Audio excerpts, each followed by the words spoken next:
नमस्कार। मनीष अग्रवाल कक्षा 12 के सिलेबस में डे 78 में आ गए और अपना चैप्टर वही चल रहा है अभी तक। विद्युत धारा के चुंबकीय प्रभाव, magnetic effects of electric current. काफ़ी बड़ा चैप्टर है और काफ़ी इम्पोर्टेंट है, क्योंकि जो राजस्थान बोर्ड में क्वेश्चंस आते हैं इसमें से एक बड़ा क्वेश्चन जरूर आता है। इसीलिए एक लॉन्ग क्वेश्चन इसमें से कंफर्म हर साल आता है, इसीलिए महत्वपूर्ण है चैप्टर। पूरा डेरिवेशन कोर्स में शॉर्ट क्वेश्चन भी इसमें से जरूर आता है, इसलिए इसके बेसिक कंसेप्ट शॉर्ट क्वेश्चन के लिए बहुत महत्वपूर्ण है, और इसके जो डेरिवेशन पार्ट हम कर रहे हैं वो इसके लॉन्ग क्वेश्चन के लिए बहुत महत्वपूर्ण है। जिसमें अभी बहुत ही इंपॉर्टेंट पार्ट चल रहा है वो है एम्पियर सर्किटल लॉ, जिसके बारे में हमने डे 77 में एक बात पढ़ ली थी। इसके जो अनुप्रयोग है, पहला अनुप्रयोग हमने पढ़ लिया था सीधे धारावाही चालकता के कारण चुंबकीय क्षेत्र, जो दोनों में आ चुका है, जो बायो सावर्ट लॉ में भी आ गया और इसके अंदर एम्पियर्स लॉ के अंदर भी आ गया। तो मैंने आज पिछली क्लास में भी आपको बताया था, फिर रिवाइज कर रहा हूँ, ज्यादा जोर इसीलिए दे रहा हूँ कि आपको ऐसा नहीं है कि आपने एक पार्ट सोल्व कर लिया एक साइड तो आप उसको दूसरे में भी वही अप्लाई कर सकते हैं, क्योंकि दोनों का मेथड बिल्कुल अलग अलग है। क्वेश्चन में जब लॉन्ग क्वेश्चन में कहा जाएगा तो साफ साफ बिल्कुल क्लियर लिखा जाएगा कि बायो सावर्ट का नियम क्या है, इसके अनुसार सीधे धारावाही चालकता के कारण चुंबकीय क्षेत्र के लिए व्यंजक प्राप्त कीजिए तथा चुंबकीय क्षेत्र और दूरी के मध्य ग्राफ बनाइए। ऐसा क्वेश्चन पूरा कर जाएगा। उसके टुकड़े होंगे, 1 नंबर की परिभाषा, 2.5 नंबर का डेरिवेशन, आधे नंबर का ग्राफ, इस तरह से टुकड़ों में कर दिया जाएगा। कभी कभार आधे नंबर में कोई छोटा मोटा न्यूमेरिकल के साथ में ऐड कर दिया जाएगा।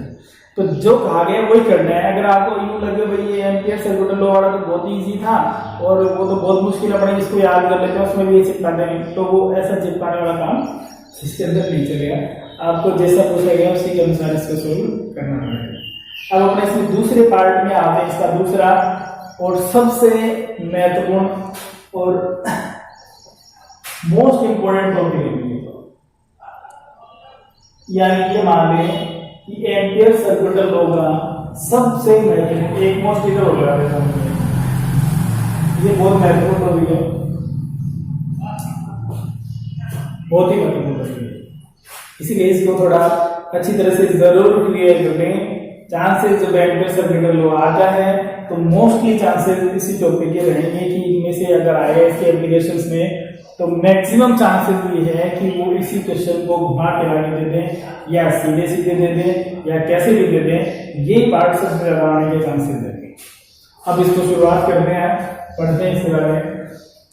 नेक्स्ट जो अपने पास है टॉपिक आज वो है अनंत लंबाई के वृत्ताकार धारावाही बेलन के कारण चुंबकीय क्षेत्र, magnetic field due to current carrying circuital cylinder of infinite length.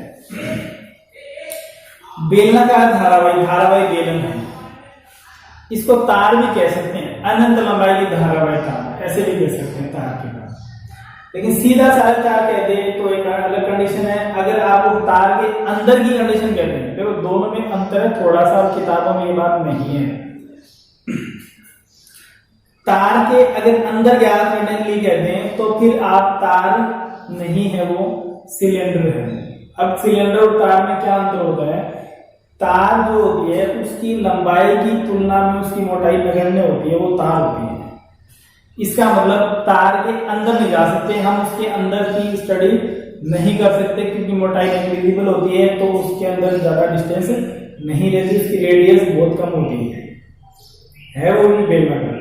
लेकिन अगर मोटाई है और फिर उसके अंदर ज्ञात करने के लिए कहा गया है, इसका मतलब फिर हम उसको सिंपल वायर न कहते, हम उसको सिलेंड्रिकल वायर कह सकते हैं। बेलनाकार है वो, बाकी सारी बेलनाकार ही होती है, लेकिन अगर अंदर ज्ञात करने के लिए कह रहे हैं तो इसका मतलब उसकी मोटाई ज्यादा है, तब हम इस वे को यूज करना है। वैसे इतनी कंफ्यूजिंग लैंग्वेज ज्यादातर आती नहीं है, लेकिन आ जाए तो आप लोग इस बात को थोड़ा डिफरेंस आप कर लें इसके अंदर। तो ये धारावाही बेलन की बजाय धारावाही चालक तार भी कहते हैं, उसके अंदर ज्ञात करो चुंबकीय क्षेत्र, तो अंदर तभी ज्ञात होगा जब उसकी मोटाई होगी तो आप उसको बेलनाकार शेप समझ लें। बेलनाकार शेप का मतलब ये नहीं कि तार बेलनाकार, तार भी बेलनाकार ही है, लेकिन तार की मोटाई नगण्य है और बेलनाकार चालक जिसकी बात कर रहे हैं हम यहाँ बात कर रहे हैं उसकी मोटाई ज्यादा है। ठीक है, ये दोनों में डिफरेंस है।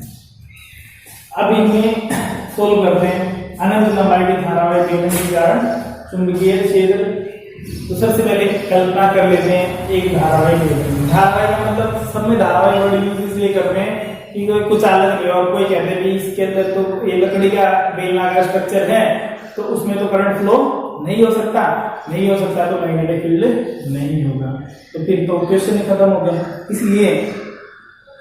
इसीलिए सब क्वेश्चन के अंदर एक वर्ड दे देते हैं, वो दे देते हैं धारावाही बेलन। तो आपको ये ध्यान रखना धारावाही बेलन का मतलब क्या है। अब बात कर लेते हैं धारावाही बेलन की। पहले कि कोई ये धारावाही बेलन है,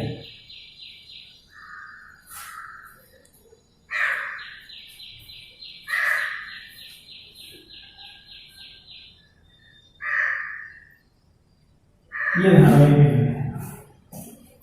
ये इसकी त्रिज्या है। जहां ज्ञात करना है उस दूरी को मार मानेंगे, इसलिए इस त्रिज्या को माने की। बहुत ध्यान से समझना इस बात को, पूरे डेरिवेशन में दिक्कत नहीं आएगी। ये बेलन की अक्ष कहलाती है, अगले चैप्टर में यूज करेंगे इसका। अक्ष क्या हुई, परिभाषा क्या हुई इसकी? हर बात की परिभाषा नहीं लिखते हैं, लेकिन कुछ पता होना चाहिए इसके बारे में। यहाँ इस बेलन की अक्ष क्या होगी? बेलन के केंद्र से गुजरने वाली सीधी रेखा बेलन की अक्ष होगी।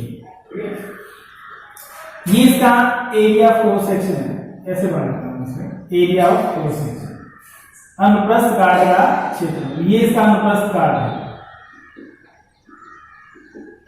और इसको लिखते हैं कैपिटल ए से, और ये होता है पाई ए स्क्वायर। आगे इसमें जो धारा प्रवाहित हो रही है, ये सबसे महत्वपूर्ण बात है। इसमें जो धारा प्रवाहित हो रही है वो आई हो रही है, ठीक है। अब ये आई धारा दो पार्ट में लेंगे हम इसके, हम दो बात अभी तो कॉमन लेंगे। जब बाहर की बात कर रहे हैं, जब इसके बाहर सोल्व कर रहे हैं, तो ये अंदर से खोखला और चाहे ठोस हो, उससे कोई फर्क नहीं पड़ेगा। बाहर तो हमें ऐसे दिखाई दे रहा है, ठीक है। पूरा करंट काम आएगा इसके लिए। बाहर के लिए सरफेस पर क्या हो जाएगा, सतह पर पहुंच गए तो दूरी जो दूरी आर यहाँ ले रहे थे हम इसकी, वो इसकी त्रिज्या के बराबर हो जाएगी। क्लियर? तीसरी बात, जब हम इसके अंदर पहुंचेंगे तब डिपेंड करेगा कि बेलन खोखला है या ठोस है, ठीक है। होलो सिलेंडर है या सॉलिड सिलेंडर, उसके पे डिपेंड करेगा।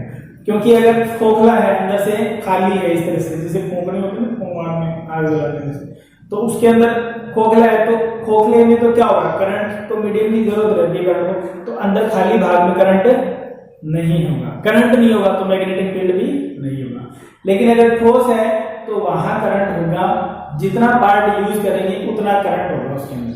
थोड़ा पार्ट ले रहे हैं उसका तो करंट की वैल्यू भी कम होगी, ज्यादा ले रहे हैं तो करंट की वैल्यू भी ज्यादा होगी। कैसे निकालेंगे, इसीलिए ये बात इंपॉर्टेंट बताई मैंने, ये वही यही काम आएगी कि ये आई करंट जो प्रवाहित हो रहा है वो किस में से जा रहा है, पाई ए स्क्वायर में से। वहां पाई ए स्क्वायर लिखेंगे, नॉर्मली हम इसको area of cross section A से लिख देते हैं। अब यूं कहते हैं भाई इसका तो इतना ही पार्ट काम में ले रहे हैं, तो ये तो पूरे क्षेत्रफल से जाने वाला करंट है। तो पहले हम क्या करेंगे, इकाई क्षेत्रफल से निकालेंगे। इकाई क्षेत्रफल से ए क्षेत्रफल से जाने वाला करंट आई, इकाई से निकालेंगे तो क्या आ जाएगा, आई बटे ए का मतलब पाई ए स्क्वायर। और इतना लिया तो इसकी ये आप ले लेंगे आर दूरी पर, तो कितना क्षेत्रफल से जा रहा करंट, इस क्षेत्रफल का मान क्या होगा, वो पाई आर स्क्वायर हो जाएगा। इसकी त्रिज्या तो ये आ जाएगा, गुणा कर देंगे इसको पाई आर स्क्वायर से। तो जैसे नॉर्मल आपको इसी सबसे सिंपल तरीका बता दूंगा आपको इसका। कक्षा 3 का मेथड है। अगर आप वही दे दें 10 पेन 50 रुपए में आते हैं तो 15 पेन कितने में आएंगे, तो 10 पेन कितने में आते हैं, 50 रुपए में। एक का निकालेंगे कितना आएगा, 50 बटे 10। कितने का निकालना है, 15 का। कितने का निकालना है उससे गुणा कर दो, ठीक है। आगे ऐसे यहाँ करेंगे। हमें कितने का निकालना है, इस भाग का निकालना है। कितना ये पाई आर स्क्वायर, हमारे पास कितने का है, कुल का है। तो कुल में से कितनी ज्यादा जा रही है, आई। इकाई में से जाएगी तो आई को पाई स्क्वायर, और इसमें से जा रही है तो इससे गुणा करना। ये तो अभी कॉमन बात जो आगे हम यूज करेंगे, इसीलिए बाकी ये बातें हम इसके अंदर मान लीजिए। अब हम इसको सिंप्लीफाई करते हैं। बहुत महत्वपूर्ण टॉपिक है, फिर टॉपिक है बोर्ड परीक्षा के लिए और 2021 के लिए बहुत ही ज्यादा इंपॉर्टेंट टॉपिक है। अब देखिए आप इसे लिखना क्या है, आप लिख लेंगे क्या लिखेंगे, माना ए त्रिज्या के अनुप्रस्थ का क्षेत्रफल जिसका पाई a स्क्वायर है, उसका धारावाही बेलन है जिसमें I धारा प्रवाहित की गई है। इसमें निम्न स्थितियों में चुंबकीय क्षेत्र का मान ज्ञात किया जा सकता है। पहली स्थिति, बेलन के बाहर चुंबकीय क्षेत्र R is greater than A, माना क्यों त्रिज्या है A। अब बेलन के बाहर दूरी हमेशा इसके अक्ष से लेनी, चाहे तो यहां से ले लो, चाहे यहां से ले लो, चाहे कहीं से ले लो, लेनी इसके अक्ष से, ये हो गई R दूरी। यहाँ पर कोई बिंदु P है जहां पर हमें क्या निकालना है, चुंबकीय क्षेत्र का मान निकालना है। तो उसके सेंटर से R2 इधर देखें, इधर देखिए, इधर देखिए। इसीलिए मैंने पिछले टॉपिक में एक बात कही करा थी, आप उसके अंदर ध्यान से समझ लें तो नेक्स्ट टॉपिक आधे से ज्यादा क्लियर हो जाएंगे। जो नई बात है वही हमें समझनी पड़ेगी। तो सब जगह बराबर रहेगा तो कौन सा पद बन जाएगा, कौन सा, वृत्ताकार बन जाएगा। तो वही कंडीशन कि उस वृत्त पर जब डीएल एल5 लेंगे एलिमेंट, स्मॉल एलिमेंट, तो उसकी डायरेक्शन क्या होगी, according to tangent of circle, ठीक है। और मैग्नेटिक फील्ड की direction according to tangent of circle, तो दोनों क्या होंगे, एक ही डायरेक्शन में थीटा हमेशा 0 डिग्री रहेगा। ये भी आप ध्यान रखें। तो यहां से ये क्या बन जाएगा, ऐसा वृत्ताकार भाग। यहां से L5 लेंगे, L5 की दिशा, B लेंगे, B की दिशा, थीटा की value 0 degree.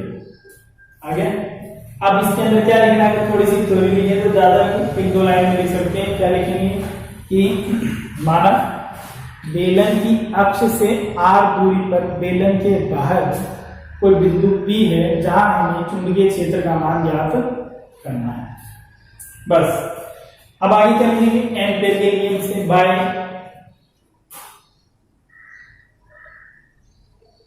Ampere circuital, Ampere circuital law क्या है, वही पूरा लिख दें, शॉर्ट में लिखो जैसे भी सेम लिखेंगे, म्यू नॉट इनटू सिग्मा पूरा लिखेंगे। क्या आएगा, बीडीएल कोस थीटा म्यू नॉट सिग्मा। बाहर की ले लें तो पूरा करंट ही काम में आएगा, चाहे वो ठोस है अंदर, चाहे खोखला है। खोखला है तो खोखले में प्रवाहित, ऊपर सतह पर प्रवाहित हो रहा है करंट, ठोस है तो पूरे में प्रवाहित हो रहा है। बाहर के लिए पूरा काम आएगा। तो यहाँ इधर लिख देता हूं मैं, सिग्मा आई की वैल्यू तो क्या हो गई, यहाँ आई, थीटा की वैल्यू क्या हो गई 0 डिग्री, cos 0 क्या हो गया 1। तो यहां से आ गया b dl is equal to mu naught. अब इंटीग्रेशन आ गया, dl का इंटीग्रेशन कौन सा पाथ बनेगा, वृत्ताकार, क्या आएगा 2 पाई r। तो b इंटू क्या आ गया 2 pi r is equal to mu naught into I. तो b इज इक्वल टू क्या आ गया mu naught I upon 2 pi r। इसीलिए मैंने एक बात कही थी पहले कि ये इसमें ये लिखा जा सकता है सीधे तार के तरह, क्योंकि बाहर अगर देखें तो ये तार की तरह व्यवहार करता है। तार का रिजल्ट भी ये आया था, बाय सावर से निकालो चाहे एम्पीयर से निकालो, ये आया था mu naught I upon 2 pi r। यहाँ से क्या दिखाई दे रहा है, हम इसका ग्राफ जो एक साथ बनाएंगे, ग्राफ इसका इंपॉर्टेंट है। जब भी क्वेश्चन आएगा ग्राफ जरूर पूछा जाएगा, उसमें कंडीशन आपको दे दी जाएगी बेलन खोखला या ठोस है, उसकी बात करेंगे। दोनों का ग्राफ अलग अलग बना देंगे, सभी ग्राफ एक है। तो आप रिजल्ट में ध्यान रखें, इनका शॉर्ट क्वेश्चन में पूछ लेते हैं कि बेलन के बाहर चुंबकीय क्षेत्र और दूरी में ग्राफ बनाइए। तो बेलन के बाहर चुंबकीय क्षेत्र का मान दूरी के या त्रिज्या के क्या होता है लिख कर मान होता है। अब बात करें नंबर 2। नंबर 2 आ गया बेलन की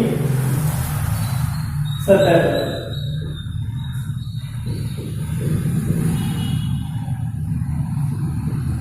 At the surface of cylinder, it means here r is equal to a, put in equation 1, r is equal to a, समीकरण 1 में क्या करोगे, r बराबर a रख दो तो वैल्यू आ जाएगी समीकरण 1 में। बाय इक्वेशन फर्स्ट क्या देगा b is equal to mu naught I upon 2 pi. यहां से तब क्या होगा, इसका मान अधिकतम होता है, ये बात आप जरूर ध्यान रखना, यहाँ मैक्सिमम वैल्यू होती है और बाहर वैल्यू क्या हो जाती है। जैसे जैसे दूर जाते रहोगे तार से, वैसे हमें पता है कि कहीं से भी धारा प्रवाहित हो रही है कि चारों चुंबकीय क्षेत्र है, तो पास में चुंबकीय क्षेत्र ज्यादा होगा, जैसे जैसे दूर जाते जाएंगे चुंबकीय क्षेत्र का मान कम होता चला जाएगा। अब आगे सबसे इंपॉर्टेंट पार्ट, वैसे तो ये पूरा इंपॉर्टेंट है जैसे मैंने अभी बताया, लेकिन उसका भी अंदर का पार्ट देखें तो पूरा न पूछ कर एक टुकड़ा पूछ लेते हैं, उसकी बात नहीं है। नंबर 3 वो है बेलन के अंदर, ये अकेला भाग भी 4 नंबर में पूछ लिया जाता है। बेलन के अंदर चुंबकीय क्षेत्र इनसाइड द सिलेंडर,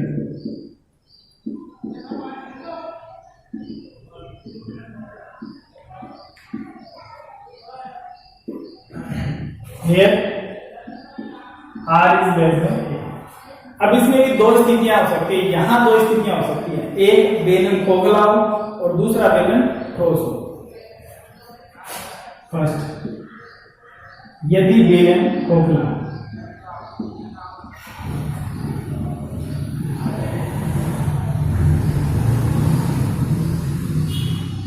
अब खोखला हो तो जैसे दिख रहा है, खोखला हो तो अंदर से खाली होगा, पानी की पाइप वगैरह जैसे होती है तो अंदर से खाली होगा, खाली होगा तो खाली भाग में करंट नहीं होगा, कहां होगा, सतह पर होगा, तो अंदर बी की वैल्यू 0 होगी, बी की वैल्यू 0 होगी क्योंकि अंदर आई की वैल्यू 0 होगी। खोखला भाग में अंदर करंट है, सतह पर है, करंट नहीं है तो अंदर चुंबकीय क्षेत्र भी नहीं है।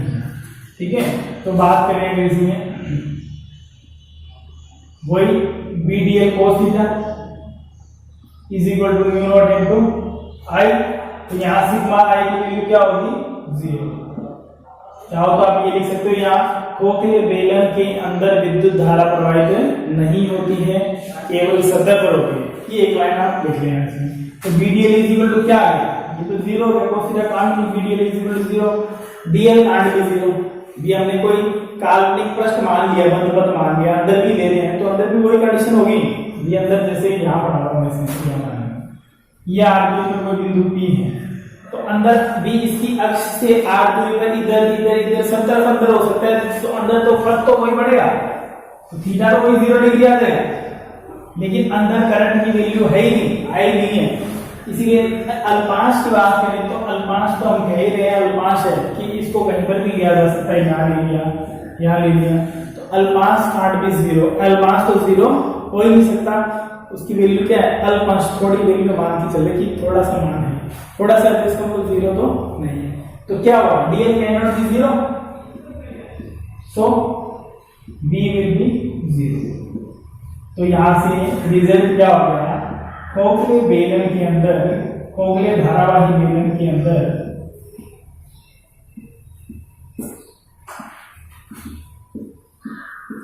चुंबकीय क्षेत्र का मान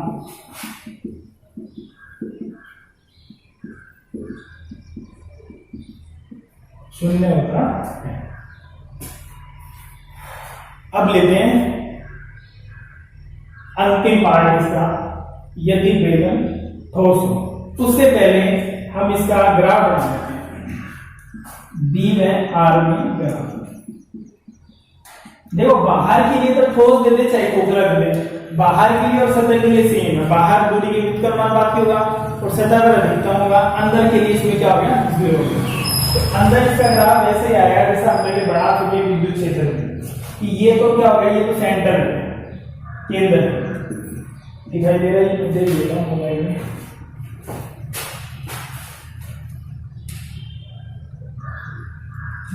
ठीक है, तो यहां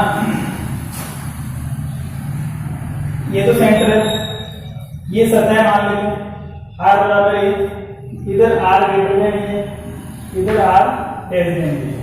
ठीक है, अब देखो यहाँ पर सतह पर तो अधिकतम है, इधर B ले लेंगे, यहाँ पर B है, B मैक्सिमम है। यहाँ तक। इधर बात करें तो इधर ये अंदर का पार्ट है, ये क्या है अंदर, अंदर तो b का मान 0 है तो इधर कोई ग्राफ नहीं आएगा। 70 पर अधिकतम हो गया, ये क्या है 77 है। बाहर ये r ग्रेटर देन ये हो गया तो बाहर है, बाहर क्या हो रहा है दूरी के साथ कम हो रहा है, तो ये क्या हो गया b विथ करना चाहते। ये तो हो गया खोखला बेलन कंप्लीट। अगर आप कहते खोखला बेलन है तो इतना ही होगा। ठोस कह दें तो आपको ये कितना खोखले बेलन वाली कंडीशन नहीं करनी है, यहाँ तक सेम करना है उसके बाद ठोस का करना है।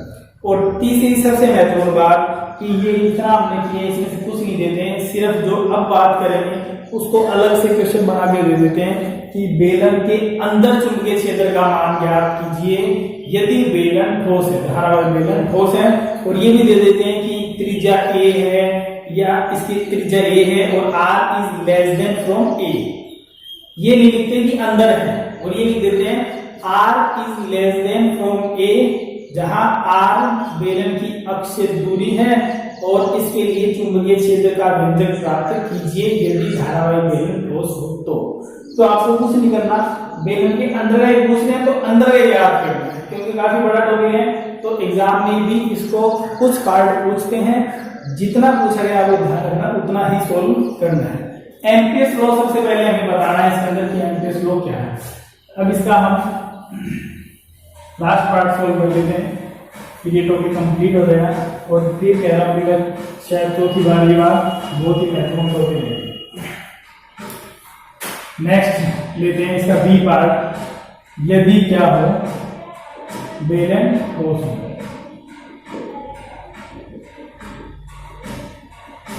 R is less than A और बेलन क्या है ठोस। जो सबसे पहले मैंने आपको बात बताई थी कि 10 बॉल दे रखी, 10 बॉल का रेट दे रखा है, हमें 15 याद करना है, तो पहले 1 का याद करेंगे फिर 15 से गुणा कर देंगे इकाई के लिए। यहाँ पर भी हमें ये करना है, फिर द्वारा डायग्राम बना लो, मैं वही डायग्राम ये हो गया त्रिज्या a, ये इसका क्या हो गया अनुप्रस्थ काट पाई a स्क्वायर, इसमें करंट जा रहा है क्या I, ये इसकी अक्ष है, हमें इतनी दूरी पर r दूरी पर क्या निकालना है चुंबकीय क्षेत्र निकालना है, b का मान यहाँ पर वही अल्पांश लेंगे और b लेंगे तो वही b और dl दोनों एक ही डायरेक्शन में आएंगे, थीटा 0 आएगा, तो वो तो कुछ नई बात है नहीं इसके अंदर। नई बात क्या है, हमें करंट की वैल्यू इस भाग से निकालनी है, इस भाग से हमें करंट की वैल्यू निकालनी है।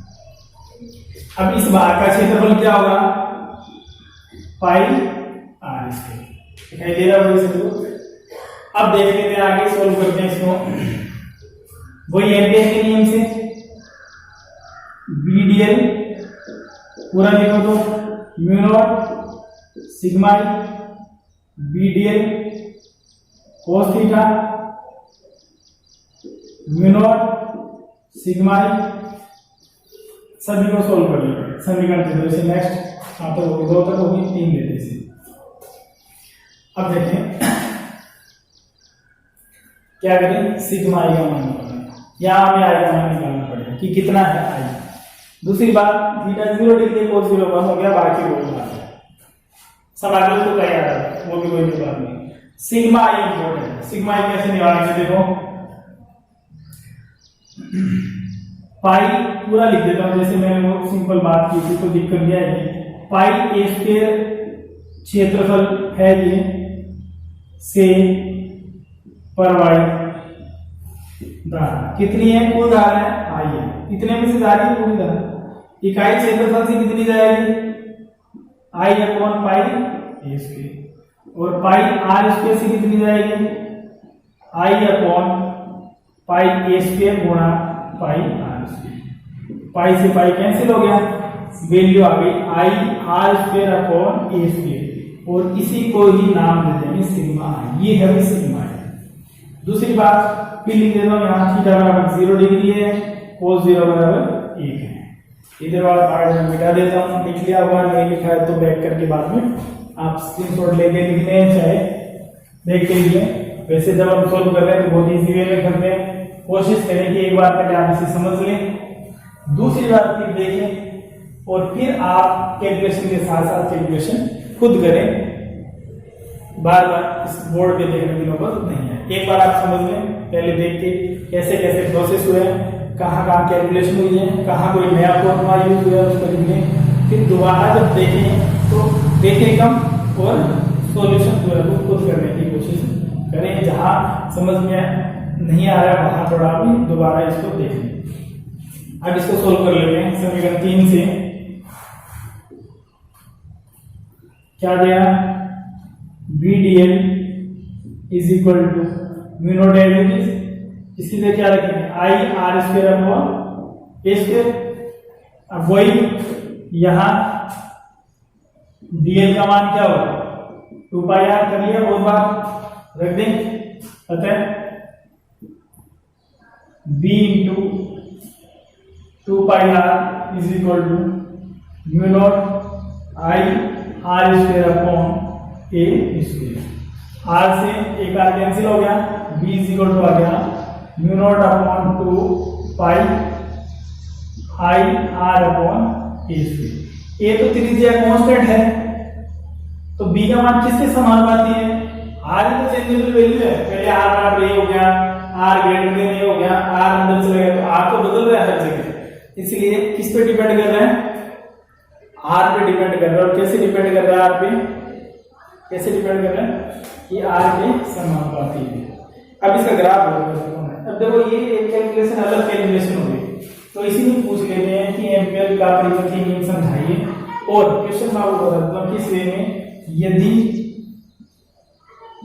R is less than A हो, जहां A त्रिज्या तथा R या पुराने पेपर देखोगे इस तरह क्वेश्चन आया है, कंप्लीट लैंग्वेज आपको मिल जाएगी। मैं शॉर्ट में बता रहा हूं, R अक्ष से दूरी है, तब ठोस बेलन के लिए चुंबकीय क्षेत्र का व्यंजक ज्ञात कीजिए।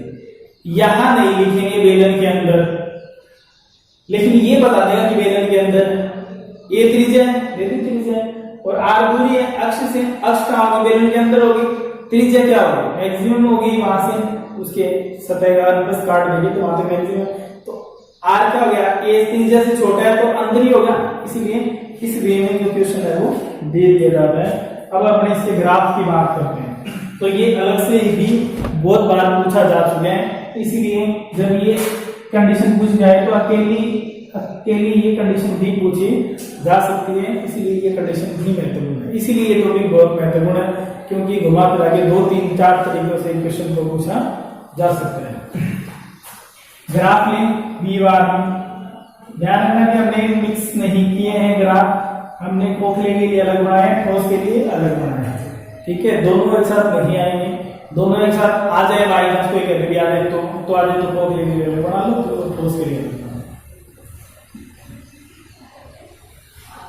ये इधर क्या ले रहे हैं R, इधर क्या ले रहे हैं B। ये सेंटर है इसका बेलन का, ठीक है।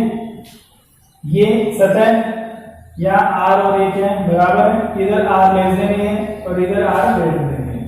सतह पर तो क्या होता है, B मैक्सिमम होता है, चुंबकीय क्षेत्र अधिकतम। कहां पर, सतह पर। बाहर क्या है वो पढ़ चुके हैं, इतना तो पहले बात कर ली, वो इसमें कुछ बदल ही नहीं रहा, वही पैरामीटर यूज किया इसके अंदर। अगर ठोस बेलन के लिए कंप्लीट कंडीशन का आ जाए तो कोई सोल्व करनी है, बस खोखले वाली अंदर वाली हटा देनी है, बाहर की, सतह की और फिर अंदर की। और अब अंदर में क्या है, B R के समानुपाती है, तो सीधी रेखा स्ट्रेट लाइन कहां तक समानुपाती है, यहां तक। इसके बाद अधिकतम के बाद बाहर के लिए वापस कम होता शुरू हो जाएगा। ये इसके लिए ठोस के लिए ग्राफ आ गया। चाहो तो इसमें लिख लें, ये क्या है, ये कौन सी स्थिति है, बेलन के अंदर की स्थिति है। ये कौन सी स्थिति है, बेलन के बाहर की स्थिति। ये कौन सी, सतह की स्थिति। तो इस तरह से इसे सोल्व किया जा सकता है। आप इसको रिवाइज करें, एक बार में दिक्कत आए 2 बार में रिवाइज कर लें और सोल्व करके देखें अच्छी तरह से, हर चीज क्लियर हो जाएगी, कोई दिक्कत नहीं आएगी। थोड़ा सा प्रैक्टिस पे आप जरूर ध्यान रखेंगे तो दिक्कत नहीं आएगी किसी तरह की। बाकी जो बातें वो नेक्स्ट क्लास में हम करेंगे, तब तक रिवाइज करें। Thank you very much.